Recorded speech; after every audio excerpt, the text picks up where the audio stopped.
All right, auction time. Again, I'm a little late today. I had to scramble around as usual, trying to figure out what I'm going to offer. All right, so this first item, 2U01, is the Christmas tree point I made on video. It's made of moss agate, so I was told. This piece of agate was a slab given to me, and it might be heat treated. I'm not sure. But anyway, it turned out all right. Completely on video, so you can see that. Plus, I'm offering some of the little flakes that came off, just so you can take a look. And the tip that broke off during the video. Okay, this one is, let's see,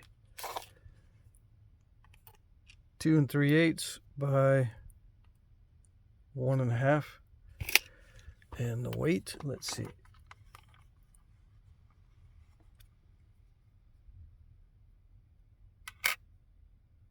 212 grains.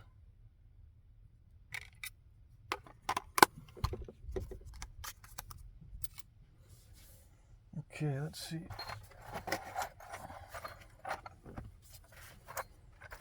(2U02). This one is the agate basin point I made on video, plus the accompanying larger flakes and spalls that are part of the original rock. Now, there's a lot more smaller flakes and shatter and dust that I did not include. I might do it eventually for study pieces. If you guys have an interest in the complete set of flakes, shatter and dust and all that from one of these reductions from rock to point, just let me know in the comments and I'll try to offer them on the next auctions. All right, so this one is 4 1/8 by 1.5. And just out of curiosity,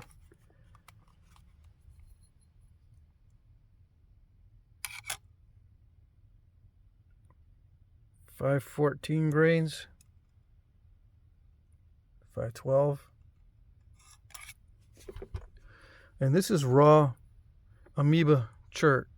And toward the center of the nodule, you'll get concrete sometimes. And in this particular case, I did have concrete in the middle,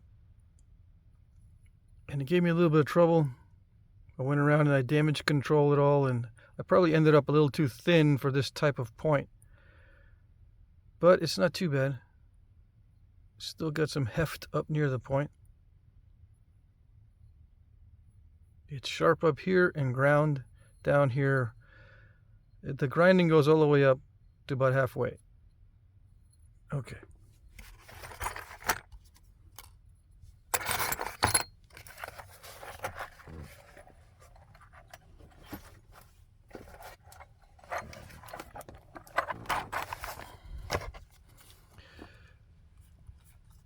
(2U03).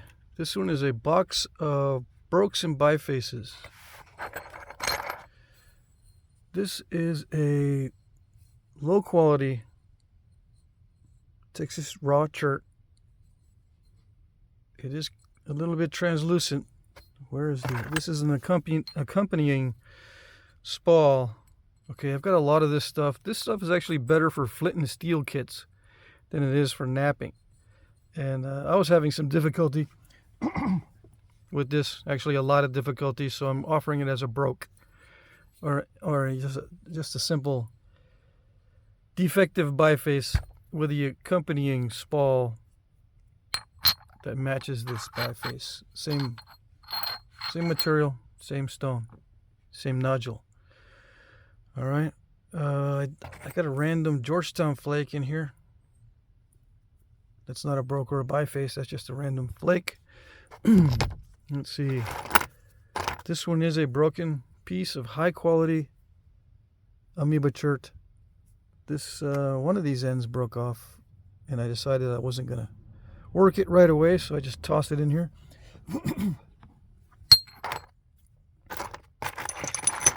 I'm gonna have to clean up some of these. This one is fairly new, and I broke it on video or something. I don't know. Medium quality chert, raw. This one is an old piece of heat treat I have in my stash here at the house. It was buried. I have a lot of these that got buried under leaves and stuff. This is high quality amoeba chert. So I got a lot of these that are covered with dirt that were sitting in a pile. A lot of these old brokes, various cherts and stuff. I haven't cleaned them up. I said, you know, I just gotta make the video, and I'll clean them up a little bit later. So yeah, I dug these out. These are all old things that I made a long time ago that were sitting in the yard for years and years. I'm going to clean them all up so there's no dirt on these. And they vary from heat treat to raw to mystery cherts to I don't know what they are. They're just in a big pile. Stuff I made a long time ago. Yeah. All right, so those will be in here. Like I said, they'll be all washed and cleaned up. They won't look like they're dirty. And these are all just random pieces of Texas chert, mostly raw, mostly high quality stuff. Okay, so you get to see what the high quality chert is. Yeah, most of these are high quality. Some are excellent quality. Okay, so that's 2U03, box of brokes and bifaces.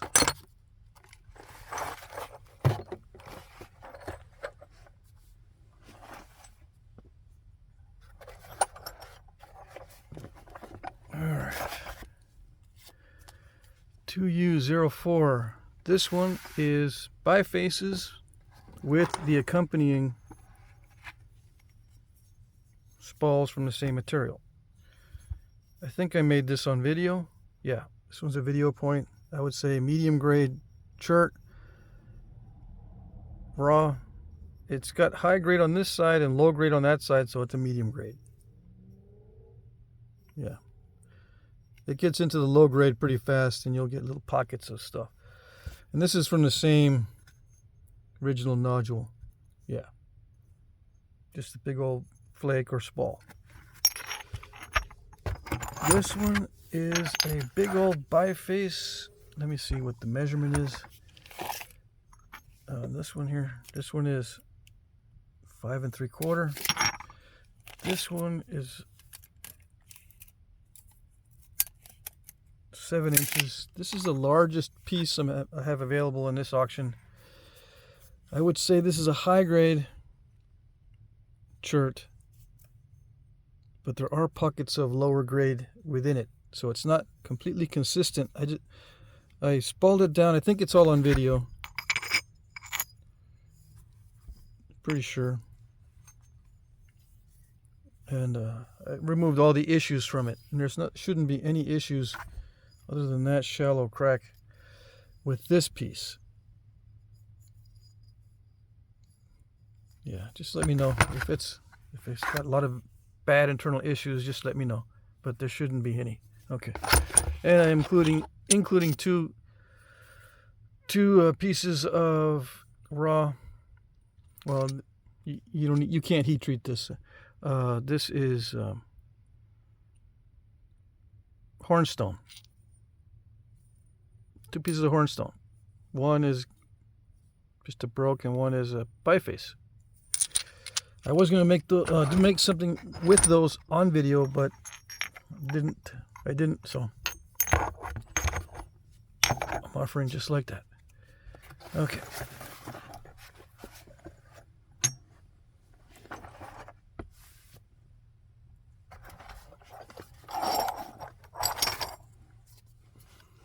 (2U05), another box of bifaces with accompanying spalls of the same material. This is a mid-grade chert, raw, mid-grade because it's high grade here and low grade there. It varies. You'll get little pockets of concrete, but it's got some nice translucency if you can get it thin. I'm not sure if I made this on video. I did make this one on video. Let's see. I'm forgetting to measure these. 4 3/8 by 3 1/8.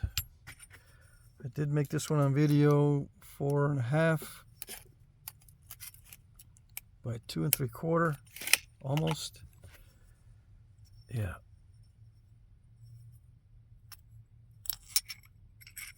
Biface and accompanying flake. This can be heat treated. So yeah, this can be heat treated as well. If you have any questions, you can just email me. Another biface with accompanying flake. Same material. 6 inches by 3 3/4. I'm not sure if I made this on video. Right now I really don't remember. Yeah, I did. Yep, I remember that strike right there. Right? I mean, I remember removing that flake. I don't know if I did that flake on video. That's the problem. Yeah. And I got this biface. Did I measure that one? Just in case I didn't. Yeah, 6 inches. This one is also on video. Nice translucency. I'm going to keep some of these flakes for myself, or otherwise I would offer this with all the accompanying flakes. This is 3 1/2 by 2 3/8.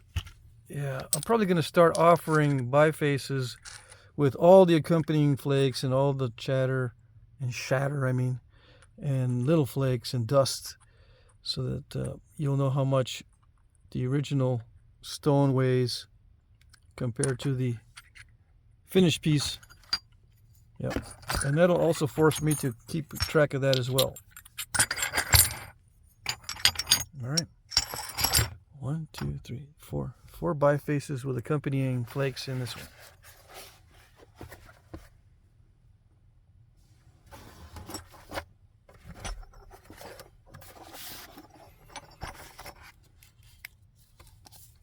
U06 box of bifaces with accompanying flakes. This is the mid-grade chert again. Good. It's good for flint and steel kits, more than it is for bifaces and points.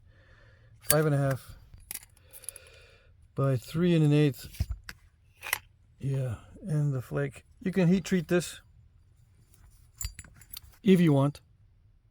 It does get better, but it gets more brittle, so it'll snap in half easier. This is already snap in half chert, so if you heat treat it, it'll be heat treated snap in half chert, which is even more snappy. But you can run long pressure flakes. So if you reduce this further down with a billet, let's say, and then heat treat it to finish it off with pressure, you'll probably be in good shape.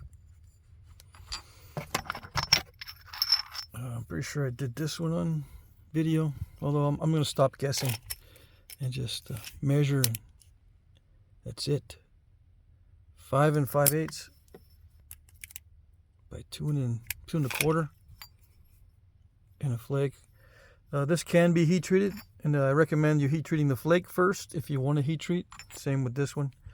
Heat treat the flake first and see how it turns out before you heat treat the main biface. Yeah. Or not. You don't have to heat treat these to work them. And let's see. Another big biface with an accompanying spall.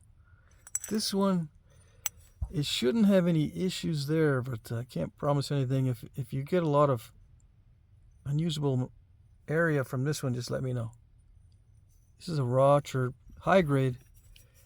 Yeah, it's pretty high grade. There are some inconsistencies in it, but I would consider this a high grade. It can be heat treated as well. 6 1/2 by 4 1/8, something like that. Yeah. case you're wondering about this one, 4 3/8 by 2 1/4, but you're going to lose a lot when you start taking down these sharp edges. You're going to lose like 1/4 inch right away. Okay, so 3 bifaces with accompanying flakes, and it just barely fits. If there is extra room, I usually try to put in some extra flakes, like Georgetown flakes in there. We'll see. I think they might have a little bit more room, but that big biface takes up a lot of padding. I pad these so they don't break in transit. But if I have room, I'll put some more flakes in there.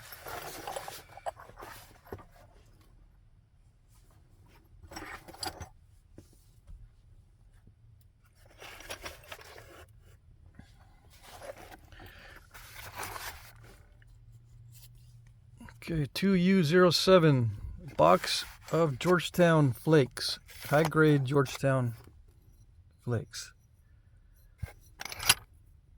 Yeah, shouldn't be any issues with any of this stuff. I looked at it. Some of this, like this one, is a little bit dry. Some of these Georgetown flakes are more dry and less glossy than others.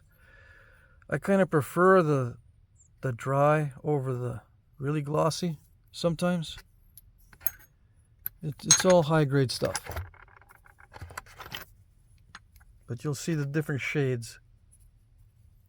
All right, and you'll figure out your preferences probably. Some of this still has a little bit of cortex on it. Some of it's kind of wonky.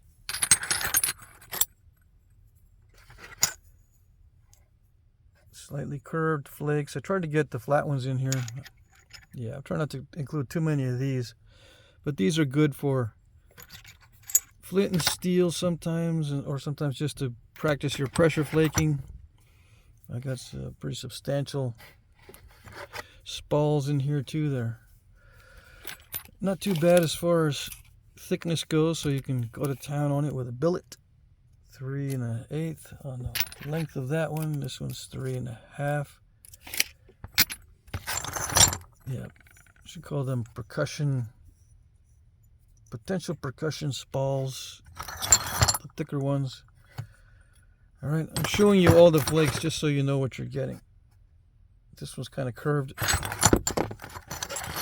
but I try to include the straightest ones that I have. I got a bunch of curved ones that I usually try to work myself, sometimes on video, and I don't sell those. I got a bunch of curved ones now. I might put together a big box of curved ones if someone's interested.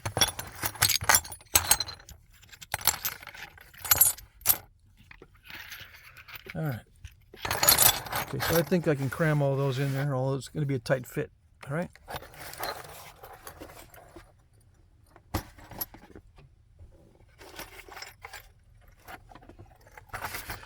Another box of flakes and spalls. 2U08 box of flakes and spalls of high quality amoeba chert. Now I spalled this on video. That was one of the, I think this was the first big spall that came off of that particular piece in the video. 6 inches almost by 4, but you're going to lose some length because of the curve. I would say, you're safe with a 4-inch point for sure.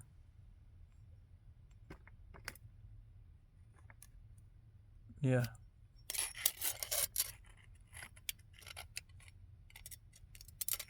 You might be able to squeak a little bit more out of there than 4 inches. I don't know. But it's high grade chert. You shouldn't have any trouble with it.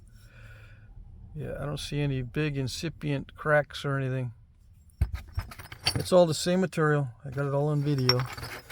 All these little spalls. Thin spalls, I mean, and flakes. I including different sizes, from large to small. Now this can be heat treated. Oh yes, I recommend heat treating these little flakes first to see how it works out for you. I think this is, yeah, this is the same Same stuff. Yeah. Should be. Although some of these guys get mixed up when I'm not looking. Yeah, it's all high-grade amoeba chert, raw. Okay? So you'll get a chance to see what that's like.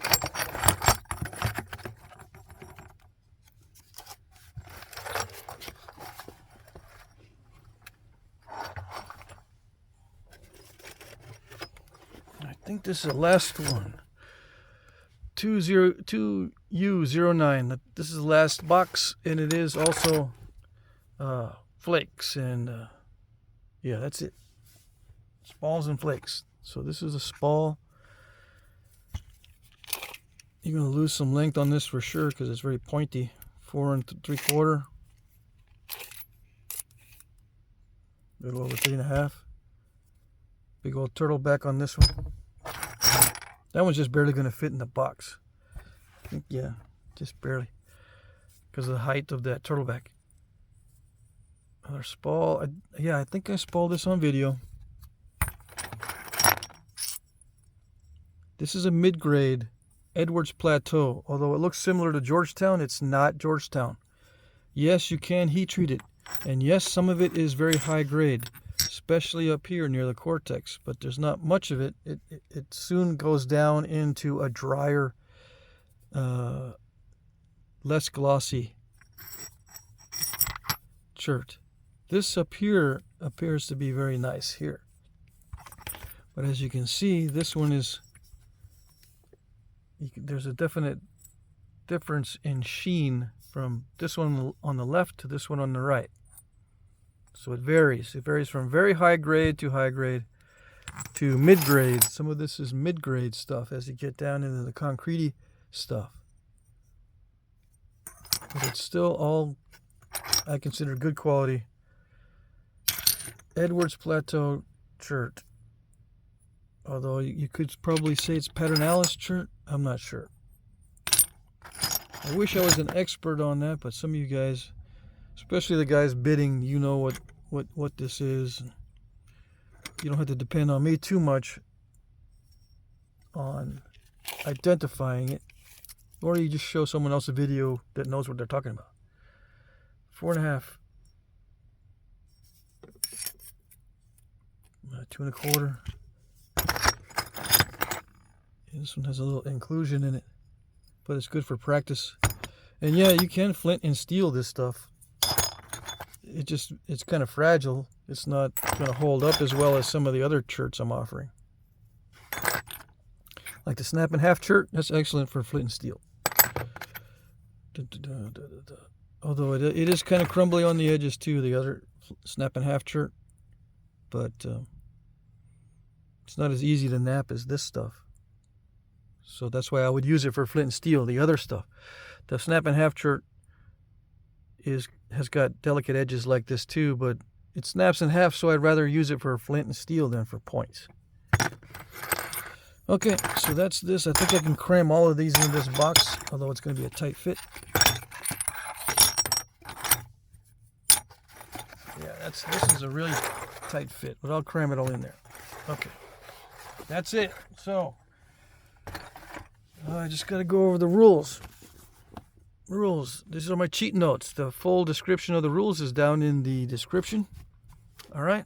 Auction ends at 9 p.m. Eastern, 8 Central, 7 Mountain, 6 Pacific. This is when it ends tonight, Wednesday. All right. Bid in the comment section by commenting in the comment section. I will pre-populate the comments. What that means is I will write little comments myself, put them in there. You'll already see comments in the comments section, and they'll have a little timestamp and the description of the item and the item number, like 2U01. Please bid under 2U01 right here. So you respond to that comment, or you reply to that comment with your bid. Okay? If you're confused, just look at the previous auctions. I got a bunch of them. Try not to bid at the last minute. I'm using YouTube's time tracker. And YouTube's time tracker, just so you know, if you don't know already, is a little bit off. So if you're bidding at the last minute, YouTube might say you're too late because it's a little bit off. And if you're too late, I won't count your bid. So just be aware. Okay, just be aware of that. There's a little bit of risk involved in bidding at the last minute. Shipping is free in the U.S. International shipping is not free. If you win the item, I will add $10 for a first-class package, $20 for a small flat rate box, or sometimes if you've got enough items, I'll put them in a medium flat rate box, and that's an extra $40. I will provide tracking numbers. I will like your comment or bid if I see it. Now that's important. Look to see if I like your bid. If you don't get a like on it, there's something might be going on. Maybe I can't see your comment. Just wait a little while. In the beginning of the auction, I don't check it that often, so it may take up to 3 hours for me to see your bid and like it. But as we get closer and closer to the final hour, I will check more and more often. The most important bidding times are like the last 2 hours of the auction. So I'll be monitoring that particular time frame very, very closely. If you don't see a like right away, that means I didn't see your bid. Please bid again or send me an email, and we'll figure out what's going on. YouTube's a little screwy, okay? It's not really designed for this sort of thing. So just be aware of that. I will announce the winners in the comments section starting at 9 p.m. Eastern. All right? Actually, it's going to be 9:01. During that minute, that minute, once it hits 9 p.m. Eastern to 9:01, for example, I will be looking still at all the comments. And I'll be looking to see if you've bid in that window. Okay? I will stop looking and stop counting the bids at 9:01 Eastern, as an example. It'll be 8:01 Central, my time. Okay? After that time, I will post a little cut and paste comment to the winning bid, and you'll have to send me your information. If I don't already have it, send me who you are, what's your real name if it's not your YouTube name, and your method of payment that you want to use, and your address, so I know where to send it. Okay? All right, so that's it. Like I said, full rules in the description. If you get confused or you don't know how to bid or you're bidding and stuff and you don't know what's going on, you can email me at jackcrafty2@gmail.com or look at previous auctions. Just do monkey see, monkey do. All right? Okay, I hope you guys liked the items this week, and good luck.